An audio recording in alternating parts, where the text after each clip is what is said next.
ഞാനിപ്പോ റീൽസ് ഒക്കെ ഇട്ടതിന്റെ ഭാഗമായിട്ട് എന്റെ പേഴ്സണൽ ഇഷ്യൂസ് ഞാൻ ഇട്ടതിന്റെ ഭാഗമായിട്ട് കുറച്ച് പേര്, കുറച്ചല്ല കുറച്ചധികം ആൾക്കാർ എനിക്ക് പേഴ്സണലി മെസ്സേജ് അയച്ചു. അറിയുന്നവർ അറിയാത്തവരുണ്ട്, ഫോൺ വിളിച്ച് സംസാരിക്കുന്നൊക്കെ. അതിൽ ഒരാൾ എന്നോട് പറഞ്ഞ കാര്യം എന്ന് പറഞ്ഞാൽ ഡോക്ടർ ഡിവോഴ്സ് ചെയ്യാൻ പോവാണ്. ഞാൻ പറഞ്ഞു ഡോക്ടർ അങ്ങനത്തെ ഒരു തീരുമാനം, ഡോക്ടറാണ് ആ പുള്ളിക്കാരി, അങ്ങനത്തെ തീരുമാനമാണെന്നല്ല. പുള്ളി ചോദിക്കുന്നത് ഡോക്ടറും ഹസ്ബൻഡും തമ്മിൽ യാതൊരുവിധ പ്രശ്നങ്ങളും ഇല്ലാതെ നമ്മൾ ഒരു പ്രശ്നവും ഇല്ല, ഒരു രീതിയിൽ നമ്മൾ നല്ല ഹാപ്പി ആയിരുന്നു.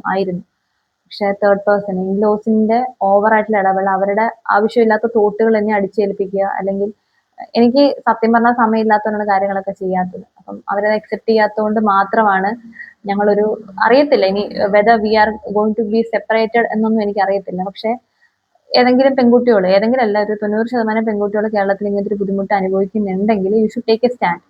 അതായത് നിങ്ങളെ ഹസ്ബൻഡുമായിട്ട് മാത്രം പ്രശ്നം ഉണ്ടെങ്കിൽ മാത്രം നിങ്ങളൊരു സെപ്പറേഷൻ ഡിവോഴ്സിനെ പറ്റി ചിന്തിക്കുക. ഇൻലോസിനെ പറ്റി അവരാണ് അവരുടെ ഇടയിൽ ഇഷ്യൂ എങ്കിൽ നിങ്ങൾ ഹസ്ബൻഡിനോട് മാന്യമായിട്ട് പറഞ്ഞ് മനസ്സിലാക്കുക. അപ്പൊ ഞാനും അതേ സാഹചര്യത്തിൽ കടന്നു. ഞാൻ ഹസ്ബൻഡിനോട് പറഞ്ഞ് മനസ്സിലാക്കിയിട്ടും പുള്ളി, അവരിപ്പോ എന്താ പഴയ ആൾക്കാരല്ലേ, കണ്ടില്ലെന്ന് അടിച്ചവർ. പക്ഷെ അതുകൊണ്ട് എനിക്ക് ഉണ്ടാകുന്ന ഒരു മെന്റൽ ഹെൽത്ത് ഇഷ്യൂ സത്യം പറഞ്ഞാണ്ടല്ലോ, നമ്മൾ അങ്ങനത്തെ ഒരു വീട്ടിൽ നിന്ന് വരുമ്പോണ്ടല്ലോ പേടിയാണ് പേഷ്യൻസിന് നോക്കാൻ. എങ്ങാനും ഒരു പീഡിയാട്രിക് പേഷ്യൻസ് വരുമ്പോൾ ഒരു മരുന്നിന്റെ ഡോസ്, നമ്മൾ കുഞ്ഞു മക്കളുടെ വെയിറ്റ് നോക്കിയിട്ടാണല്ലോ നമ്മൾ മെഡിസിൻ കൊടുക്കുന്നത്. അങ്ങോട്ടോ ഇങ്ങോട്ടോ മാറിക്കഴിഞ്ഞാണല്ലോ ചങ്കിടിക്കും. കാരണം നമുക്കും ഫാമിലിയൊക്കെ ഉള്ളതാണ്. അപ്പം മെന്റൽ ഹെൽത്ത് എന്ന് പറഞ്ഞാൽ ഭയങ്കര വലിയൊരു ഫാക്ടറാണ്. എനിക്ക് പറഞ്ഞു വരാനുള്ളതെന്ന് പറഞ്ഞാൽ ഞാനും എൻ്റെ ഹസ്ബൻഡും നല്ല രീതിയിൽ യാതൊരുവിധ പ്രശ്നങ്ങളും ഇല്ലാതെ ഞങ്ങളുടെ ഇടയിൽ തേർഡ് പേഴ്സൺ ആയിട്ട് വന്നത് ഇൻലോസും അവരുടെ ഓൾഡ് തോട്ട്സും മാത്രമാണ്. അല്ലാതെ ഞങ്ങൾ യാതൊരു വരെ പ്രശ്നങ്ങളും ഇല്ല. ഞങ്ങൾ ഭയങ്കര ഹാപ്പി ആയിട്ട് പോകും. അങ്ങനെ ആഗ്രഹിച്ച് മോഹിച്ച് കല്യാണം കഴിക്കാൻ പറഞ്ഞില്ല, അത് അറേഞ്ച്ഡ് ആയിരുന്നു. ആഗ്രഹിച്ച് കല്യാണം കഴിച്ചിട്ടുള്ള ഞങ്ങൾ രണ്ടുപേരും അങ്ങനെ ആഗ്രഹിച്ച് കല്യാണം കഴിച്ചിട്ട് ഇന്നിങ്ങനെ സെപ്പറേറ്റഡ് ആയിട്ട് നിൽക്കേണ്ട ഒരു സിറ്റുവേഷൻ വരുന്നത് എന്റെ ഇൻലോസും അവരുടെ ആവശ്യമില്ലാത്ത ചിന്തകളാണ്. പിന്നെ എന്റെ ഹസ്ബൻഡിനോട് ഞാൻ സംസാരിച്ചപ്പോൾ ആള് പറഞ്ഞൊരു ക്ലാരിഫിക്കേഷൻ ഉണ്ട്. അത് പാറു തന്നെ വിളിക്കുന്നത്. പാറു, അതായത് അമ്മയുടെ അമ്മ ജീവനോടുണ്ട്, കണ്ണ് കാണത്തില്ല. അപ്പം അമ്മയുടെ എന്റെ മദറിനോട് കൂടാണ് അവരുടെ അമ്മ നിൽക്കുന്നത്, സ്വന്തം അമ്മ.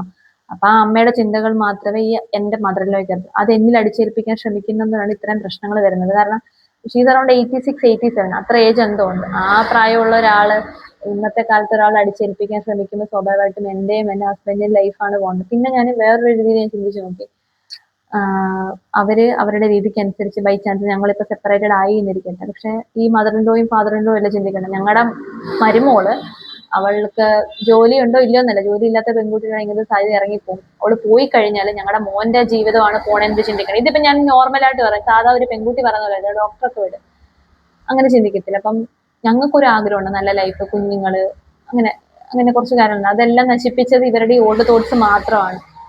ഇപ്പൊ ഞാൻ രണ്ടാമത് ഈ വീഡിയോ ചെയ്യാൻ കാരണം എന്ന് പറഞ്ഞാൽ, ഇപ്പൊ എനിക്കൊരു ഡോക്ടർ മെസ്സേജ്, ഈ വരുന്നതൊക്കെ ഡോക്ടേഴ്സ് ആണെന്നല്ല, ഡോക്ടേഴ്സ് ഇങ്ങനെ അനുഭവിക്കുന്നുണ്ടെന്ന് പറയുമ്പോൾ എനിക്കൊരു, ഞാൻ മാത്രമല്ലല്ലോ, ഡോക്ടേഴ്സ് മാത്രമല്ല, അതിലൊരു 10% ഡോക്ടേഴ്സും 90% അല്ലാത്തൊരു ലേഡീസുമാണ് മെസ്സേജ് അയച്ചുകൊണ്ടിരിക്കുന്നത്.